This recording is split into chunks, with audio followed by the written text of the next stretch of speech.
Hello, gang. In this chapter, we're going to talk about power supplies and system cooling.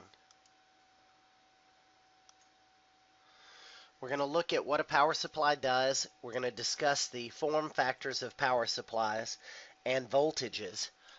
We'll talk about ways to protect a power supply and how to protect your computer from voltage extremes. Finally, we'll talk a little bit about troubleshooting power problems and some of the problems that happen with power supplies. And then a very important topic, we'll talk about system cooling. When it comes to computers, no matter whether it's a laptop or a desktop, system cooling is absolutely one of the most important things. You've got to be able to keep a system cool or you won't be able to run it at optimum speeds. So we call it a power supply or power supply unit, but it's actually more of a power converter. What the power supply in a machine does is actually take in 120 volt power off of the lines from your electric company, and it converts that into something that the computer can use. And computers generally use 3.35 and 12 volt DC. Okay, so why is the power supply important? If you don't have a power supply, you're not going to be able to do anything.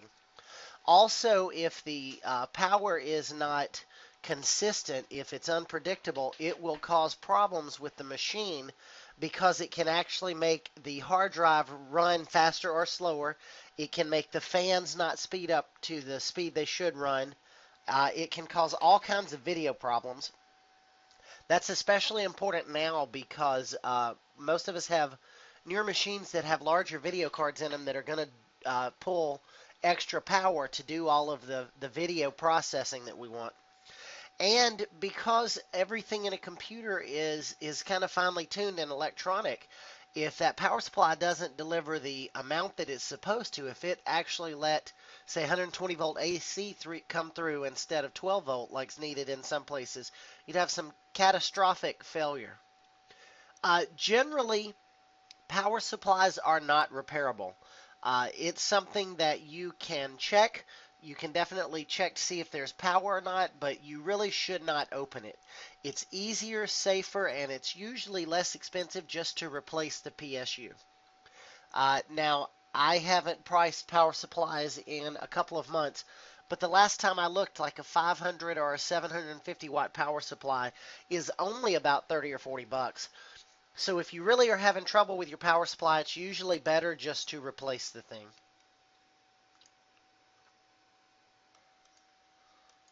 So here we've got an example of just a typical power supply in a machine. A couple of things I want to make sure that you note.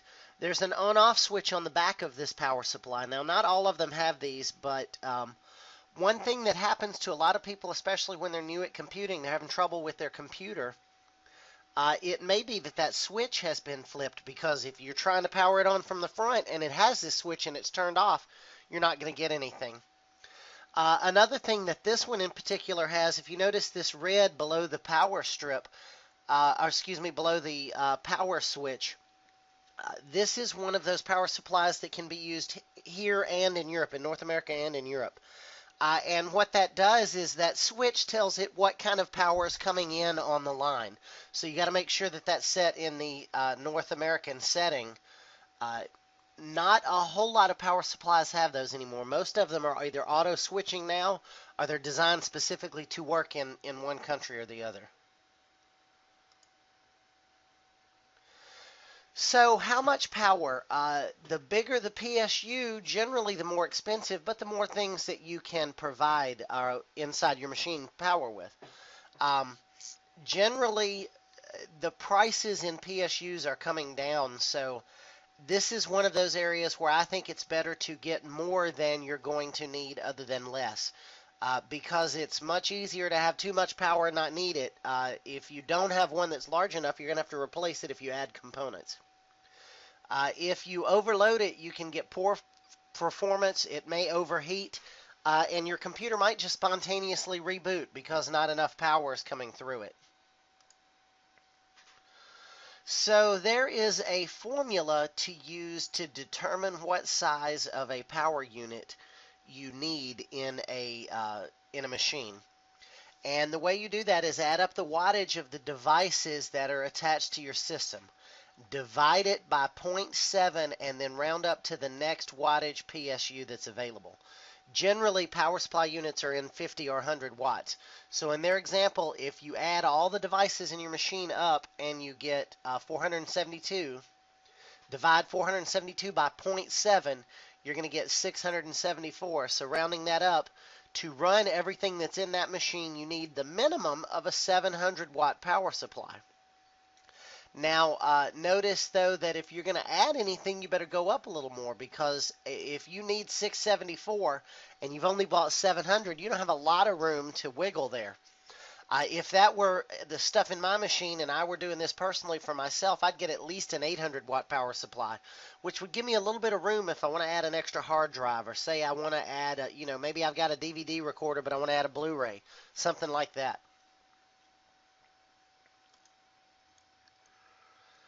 So here, I spoke about this a little earlier, but they're talking about it, the European and the North American switch.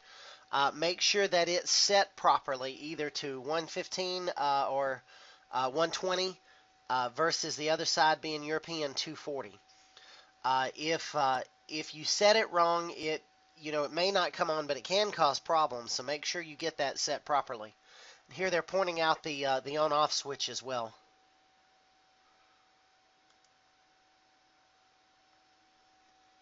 So the power supply does occasionally overheat.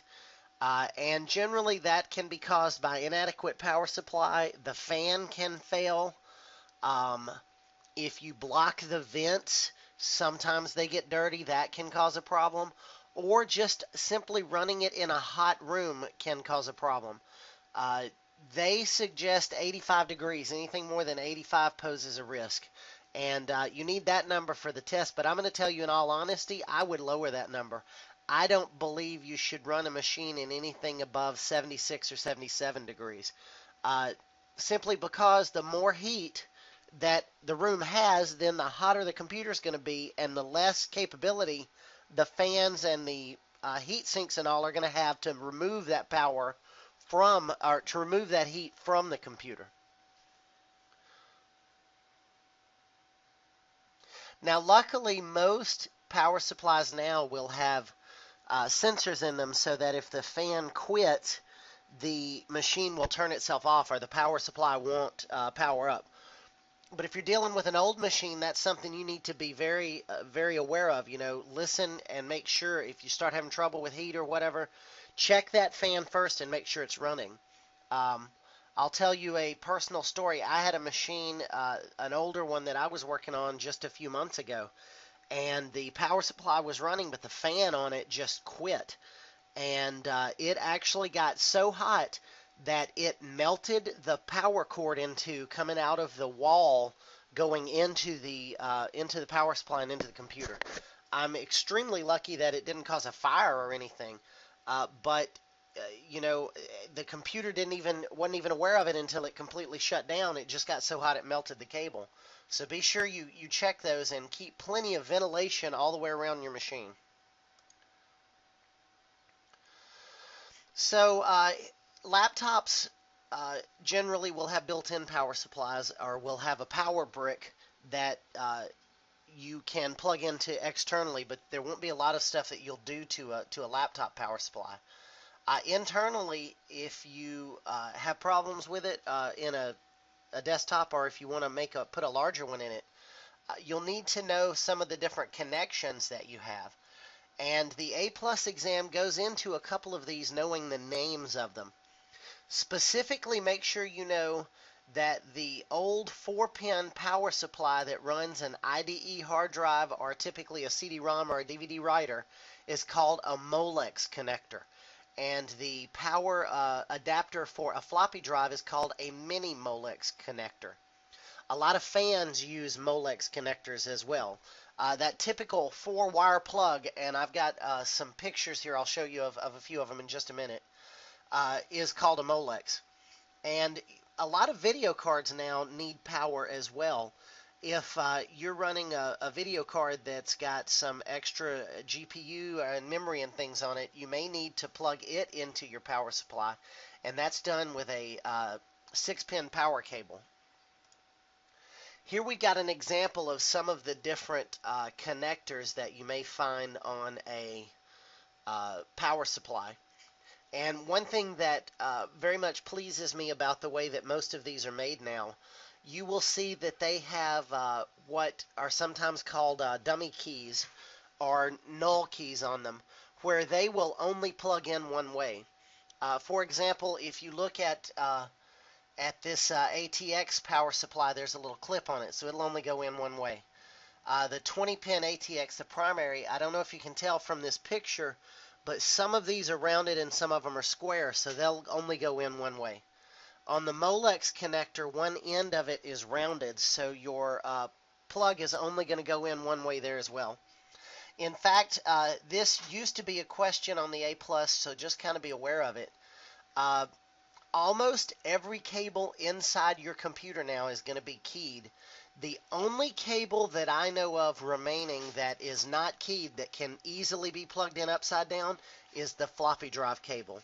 And a very easy way to know that you've plugged a floppy drive cable in upside down is if when you turn the machine on, the floppy drive disk light comes on and just stays on solid. If that's the case, just unplug that cable, turn it over, and you'll most likely be good to go.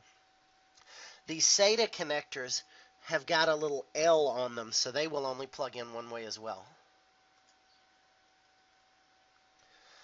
So here we're looking at a typical power supply unit, and this is a rather newer one. I'm quite fond of these myself.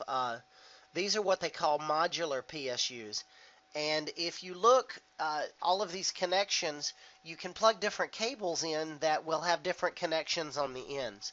And since they're modular, what you can do is if you buy a larger power supply than you need, you can put those cables up somewhere instead of leaving them hanging in your machine. So it makes it a lot easier to keep the machine clean.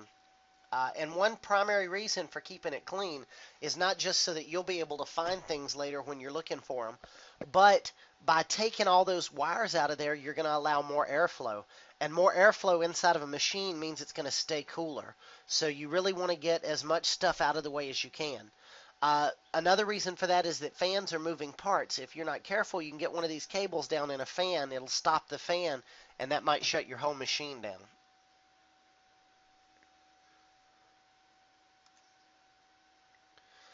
So you can use a DC ohm meter to test and see if you've got power on a power supply. In general, though, I'll tell you that power supplies don't generally just what I'll say go out a little bit. They tend to either work or not. But here is an example. If you've got a multimeter and you want to check your power supply, you can see that the lines running from the motherboard, for example, should give 12 volts. And that's the line in the corner. That's the yellow and red lines. So if you're going to use a multimeter, the way that a multimeter works is it will tell you that you're getting power or resistance by completing a circuit. So here, for example, if you plug it in and put each end of the plug into a wall outlet, it should read back between 115 and 120 volts.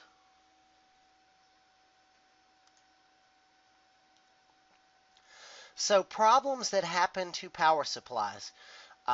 Generally, they can get overloaded if you've got too much stuff in your machine. Fan failure.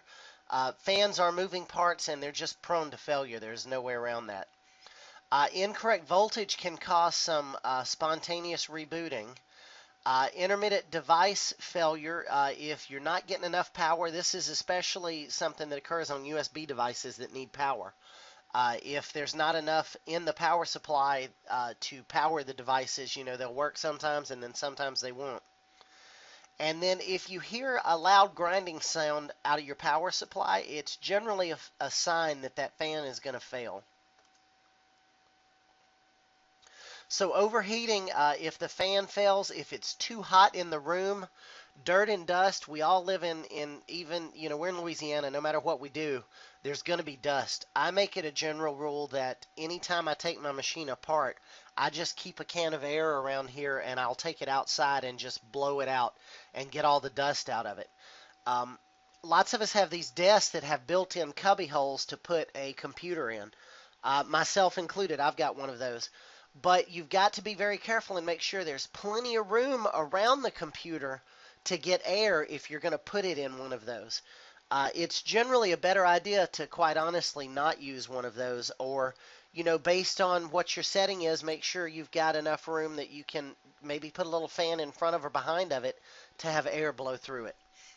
Or if you've got the means, another way to do it is to go with liquid cooling and not worry about whether there's enough air on the outside.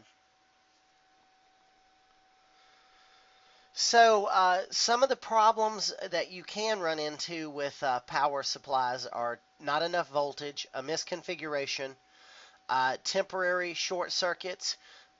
If you've disconnected the CPU fan or the CPU fan has quit, the machine may not come on at all. That's a safety feature. If you think it's an electrical problem, they say check for the electrical smell from the PSU. And what we mean by that is that smell that you've all smelled before when electronics are too hot. So thinking back to our 6-step problem solving for CompTIA, the first step is identify the problem. Generally, if the machine won't come on at all, the first thing might be to see if there's other things that are not working off that same plug. Plug a little light into it, a fan, something into the plug in the wall and see if there's power there. If you're not getting power there, then the problem may not be in the computer at all. Some other problems, if you've got a machine that has PS2 ports on it and you're using a PS2 keyboard or a mouse, if one of the keyboard or mouses or mice short circuits, then it can cause you to not be able to boot the machine at all. So try checking for those, unplug those and see if it comes on. Something else, check to see if loose screws or if slot covers or anything's come loose and has fallen down and is making the inside of the computer short circuit. If you've just plugged in or removed a card, make sure that you did not, jostle your motherboard any so that one of the motherboard case screws is maybe grounding the whole system out. If your motherboard has fuses, and chances are very high you're not going to see this, check those. If you're dealing with some old equipment, maybe the motherboard actually has a fuse. That fuse could be blown. They suggest that if you're having a problem and you're not sure but you think it's power related, start with removing all the expansion cards and then add them back, one at a time until you figure out which card is defective or that you've just got too much in your machine. So some other things that happen with power are over voltage, under voltages, blackouts, and then what they call noisy power. So an overvoltage is where there is too much power on the line and it spikes. They're usually pretty brief. An undervoltage or a brownout is just too little power on the line. And those are caused by all kinds of things that are really completely out of your control. A tree can fall on a power line 5 miles away from your house and it cause a spike. A blackout is just power failure. There's nothing you can do about that.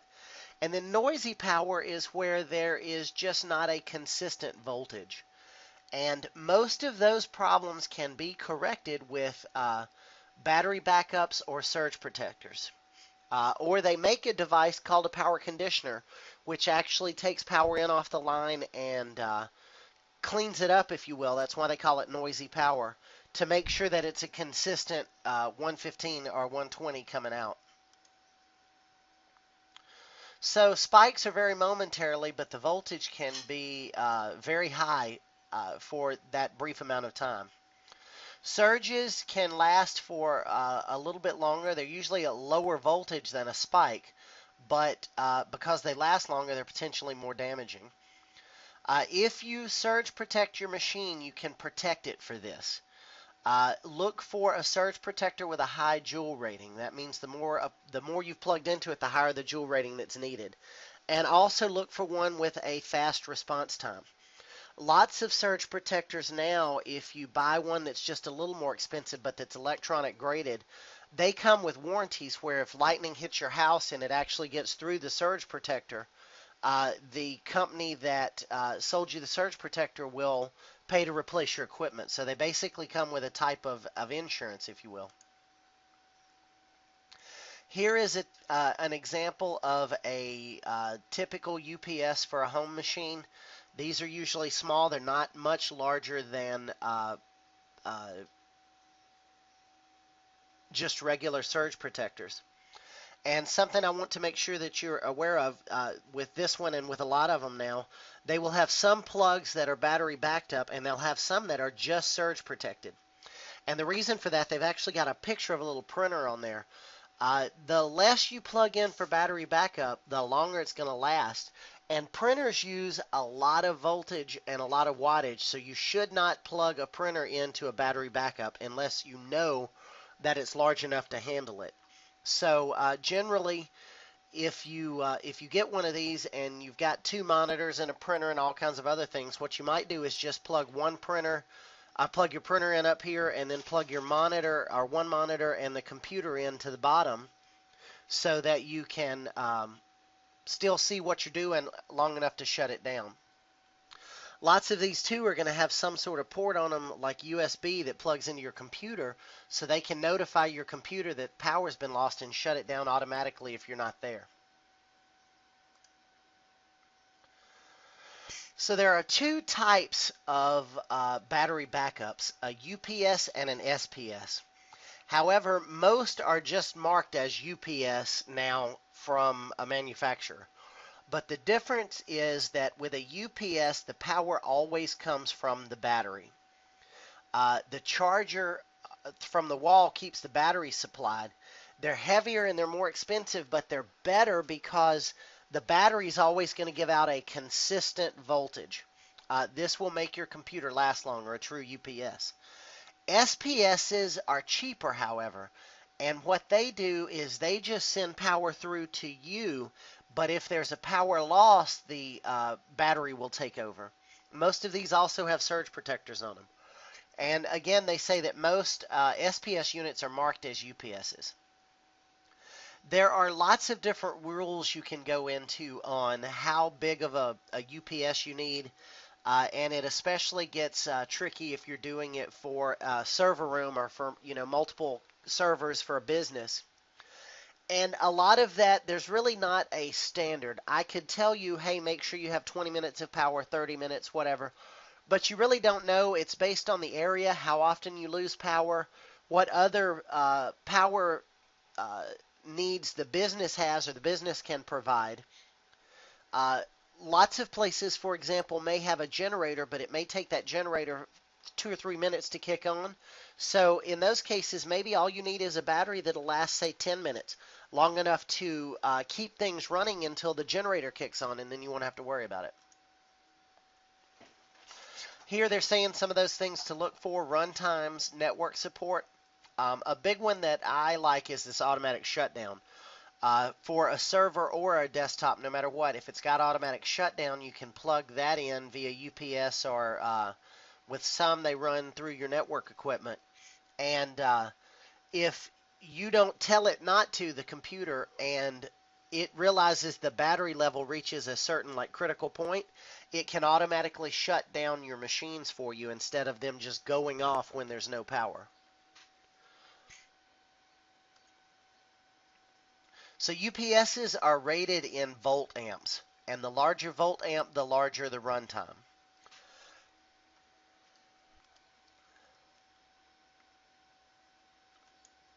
So if you're going to have two devices on it, you can multiply the wattage of each of those by 1.4 and add them together, and that's the minimum size you need. Now, note that doubling that can triple the runtime, and the reason that it more than just doubles it is looking specifically at a power supply. You may not be using the full wattage of the power supply at all times. If we buy a machine with a 900 watt power supply in it, but I'm only using 600 watts of equipment, then I'm not going to be using it at full speed. And if we put on top of that we've turned on power saving techniques like shutting down the drives when they're not in use, turning the monitor off automatically, we may get more out of it than that.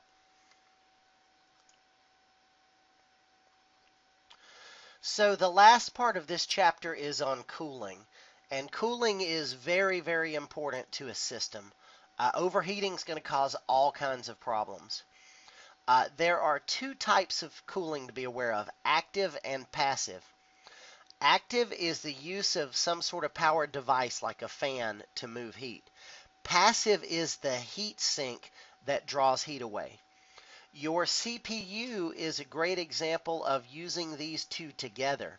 Your CPU has got a passive heat sink over it that pulls heat directly away from the CPU, and then a fan on top of that heat sink that pulls the heat away from the heat sink.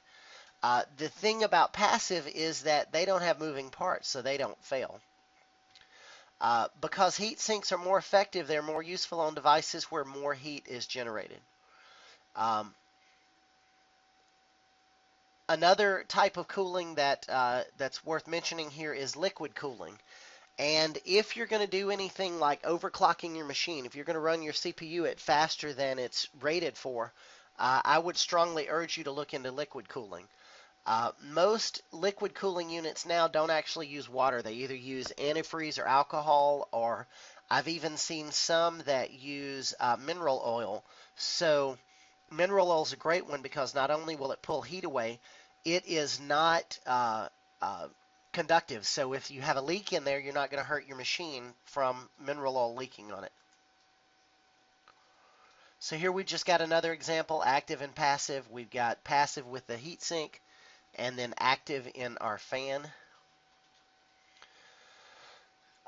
Other fans that you're going to have based on what type of case you get are case fans. Case fans will help draw fresh air through your machine. Generally, they pull air in on the front of the case and push air out in the back. Typically, they're 80 to 120 millimeters in size. The larger ones have less noise and tend to cool a little better. The smaller ones work well too. Based on what type of case you get, you'll find all kinds of different options here.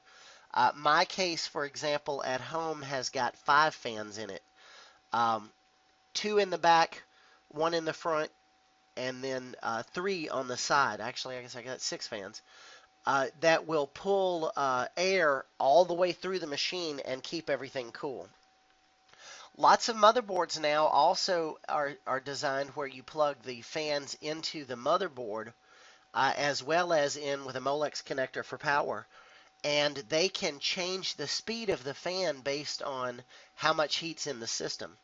For example, if I'm running a game and it's using a whole lot of memory and a whole lot of processing, I will notice the fans in the side of mine start spinning a little bit and getting a little bit louder. But if I'm just doing something like with Word or Excel that's not using a lot of processing, then those fans will slow down and make less noise.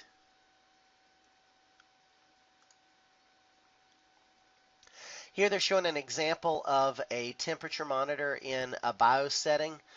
Generally, you want to leave these warnings on.